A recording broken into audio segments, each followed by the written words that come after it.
अपने जन्मदिन के दिन वह अपने ही घर के दरवाजे पर पहुंची और उसके बेटे ने दरवाजा उसके मुंह पर बंद कर दिया। सिर्फ इतना ही नहीं, उसे तेज धूप में आंगन साफ करने पर मजबूर किया गया, जबकि बेटा, बहू और सास राष्ट्रपति मुंह की मां के जन्मदिन की शानदार दावत में जा रहे थे। पर उन्हें यह नहीं पता था कि राष्ट्रपति मुंह उसी मोहल्ले में पहले से मौजूद थे। वह खुद आए थे, क्योंकि वही औरत उनकी गॉड मदर थी। यह पूरा समारोह कुछ हद तक उसी के सम्मान में रखा गया था। जब तीनों लोग घर से निकले, धूल से सनी, धूप से जली, अपमानित, उनका दिल कस गया। वह आगे बढ़े और नरमी से पूछा, कैसी हैं आप?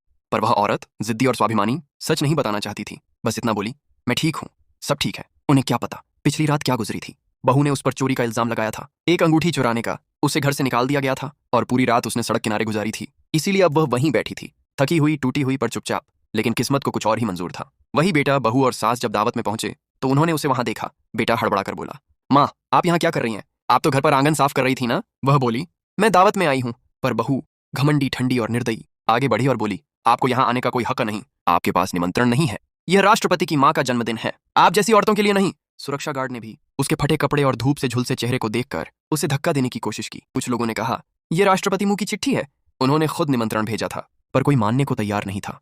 इतना बड़ा आदमी किसी गरीब औरत को क्यों बुलाएगा? बहू ने व्यंग्य से कहा, अगर निमंत्रण नहीं दिखा सकती तो घुटनों के बल बैठकर माफी मांगो। माहौल बदल गया। समारोह शुरू हुआ। राष्ट्रपति मुंह मंच पर आए और बोले, यह 200 मिलियन का अनुबंध है। आज से यह सौदा मेरी गॉड मदर के सम्मान में उनके परिवार को सौंपा जाता है। पूरा हॉल स्तब्ध रह गया। यह सिर्फ सम्मान नहीं था, यह न्याय था। बहू का चेहरा सफेद पड़ गया, जिसे उसने अपमानित किया था। वही अब पूरे समाज के सामने सम्मान की मिसाल बन चुकी थी।